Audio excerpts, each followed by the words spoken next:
Assalamualaikum warahmatullahi wabarakatuh.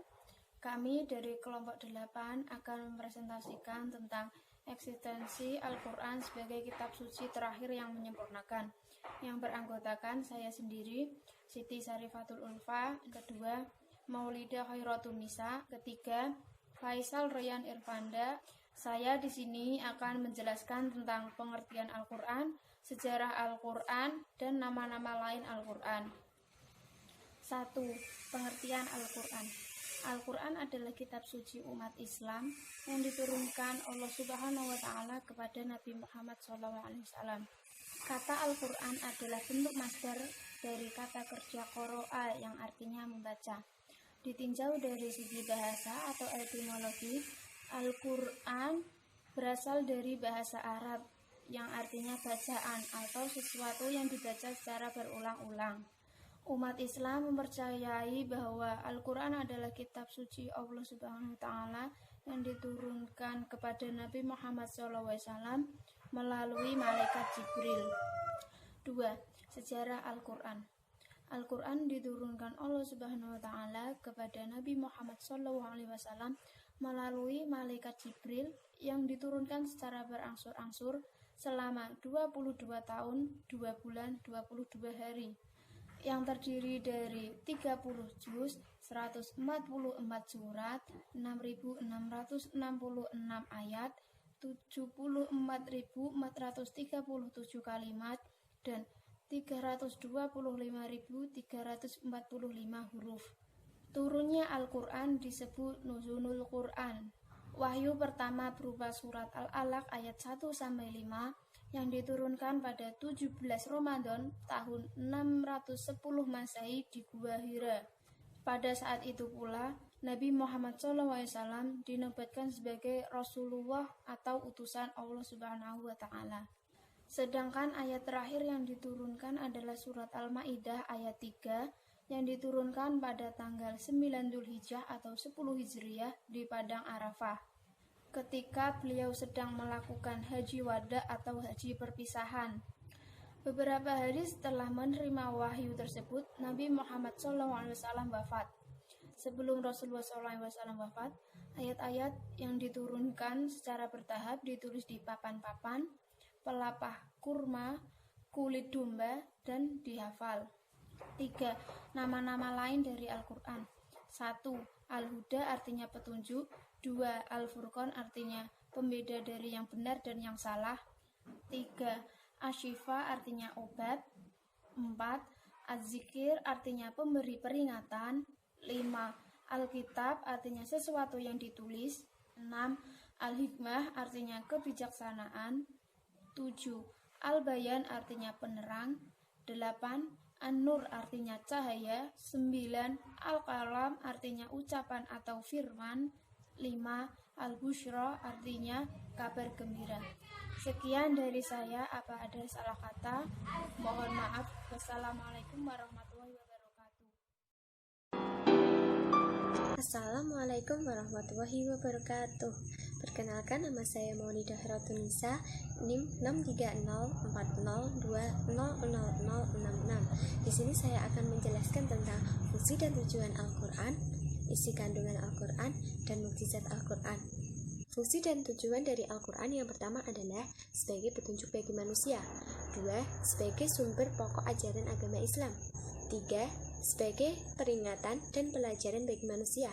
Ketiga, sebagai sumber hakim untuk memberikan keputusan terakhir mengenai masalah-masalah yang dipertentangkan oleh kalangan pemimpin-pemimpin agama. Yang terakhir adalah sebagai pengukuh keberadaan Nabi dan Rasul sebelum Nabi Muhammad. Isi kandungan dari Al-Quran. Pertama yaitu ada akidah. Al-Quran mengajarkan akidah tauhid kepada kita, yaitu menanamkan keyakinan kita kepada Allah. Yang kedua yaitu peringatan atau takzir. Allah memberikan peringatan kepada manusia berupa ancaman, yaitu siksa api neraka. Takzir dapat juga berarti kabar gembira kepada orang-orang yang beriman, yaitu berupa nikmat surga. Ketiga yaitu ibadah, segala bentuk ketaatan untuk mendapatkan ridha Allah. Keempat yaitu akhlak, yaitu perilaku yang dimiliki oleh manusia, yaitu akhlak terpuji maupun akhlak tercela. Yang kelima yaitu hukum-hukum, yaitu Al-Quran memberikan perintah kepada orang-orang yang beriman untuk mengadili dan memberikan hukuman kepada orang-orang yang terbukti bersalah. Yang keenam yaitu sejarah-sejarah atau kisah-kisah. Al-Quran memberikan sejarah kepada orang yang taat yang mendapatkan kejayaan dan orang-orang yang tidak taat atau ingkar kepada Allah yang mendapatkan kebinasaan. Mukjizat Al-Quran yang pertama yaitu keindahan gaya bahasa yang tidak mungkin ditandingi oleh ahli bahasa Arab lainnya. Kedua, pemberitaan mengenai kejadian masa lalu yang terbukti kebenarannya dan sesuai dengan kitab sebelumnya. Ketiga, pemberitaan mengenai hal-hal yang luar biasa yang terbukti kebenarannya melalui ilmu pengetahuan dan teknologi. Yang keempat adalah pemberitaan mengenai kejadian yang akan terjadi dan ternyata memang terjadi. Mungkin ini yang dapat saya sampaikan, kurang lebihnya mohon maaf. Wassalamualaikum warahmatullahi wabarakatuh. Assalamualaikum warahmatullahi wabarakatuh. Perkenalkan, nama saya Faisal Rian Ervanda dengan NIM 63040020067. Saya di sini akan mempresentasikan materi tauhid tentang yang pertama, fungsi Al-Quran terhadap kitab sebelumnya. Fungsinya yaitu yang pertama, nasikh sebagai penghapus atau pengganti. Artinya, semua kitab suci terdahulu dinyatakan tidak lagi berlaku. Satu-satunya yang wajib diikuti dan dilaksanakan petunjuknya hanyalah kitab suci Al-Quran. Posisi Al-Quran sebagai nasikh terhadap kitab-kitab sebelumnya karena disebabkan dua hal. Karena kitab suci terdahulu itu tidak ada lagi yang utuh dan asli seperti waktu diturunkan. Dua, karena kitab-kitab suci tersebut berlaku khusus untuk umat dan masa tertentu saja. Fungsi Al-Quran yang kedua, muhaimin atau batu ujian. Terdapat kebenaran kitab-kitab yang sebelumnya. Artinya, Al-Quranlah yang jadi korektor terhadap perubahan-perubahan yang terjadi pada kitab-kitab sebelumnya. Dengan demikian, Al-Quranlah yang satu-satunya yang dijadikan pegangan. Apa yang dibenarkan dan ditetapkan Al-Quran itulah yang benar dan harus diikuti. Dan jika terdapat perbedaan atau pertentangan antara Al-Quran dengan isi kitab-kitab sebelumnya, maka Al-Quranlah yang paling benar dan diikuti. Karena seperti dijelaskan oleh Allah sendiri, kitab-kitab suci sebelumnya tidak bebas dari pemalsuan dan penambahan atau pengurangan dalam perjalanan sejarahnya. Materi keistimewaan Al-Quran. Yang pertama, berlaku umum untuk seluruh umat manusia di mana dan kapanpun mereka berada sampai akhir zaman nanti. Yang kedua, ajaran Al-Quran mencakup seluruh aspek kehidupan. Yang ketiga, mendapat jaminan pemeliharaan dari Allah SWT dari segala bentuk penambahan, pengurangan, dan pemalsuan. Yang keempat, Allah SWT menjadikan Al-Quran untuk dipahami, dihafal, dan diamalkan. Yang kelima, Al-Quran merupakan mukjizat dan tidak seorang pun mampu untuk mendatangkan yang semisalnya.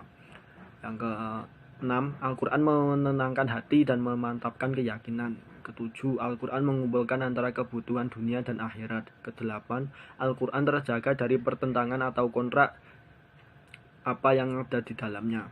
Yang ke-9, Al-Quran sebagai penawar atau obat hati dari penyakit syirik, nifak, dan yang lainnya. Yang terakhir, Al-Quran sebagai hakim atas kitab-kitab sebelumnya. Materi perbedaan iman kepada Al-Quran dengan kitab suci sebelumnya.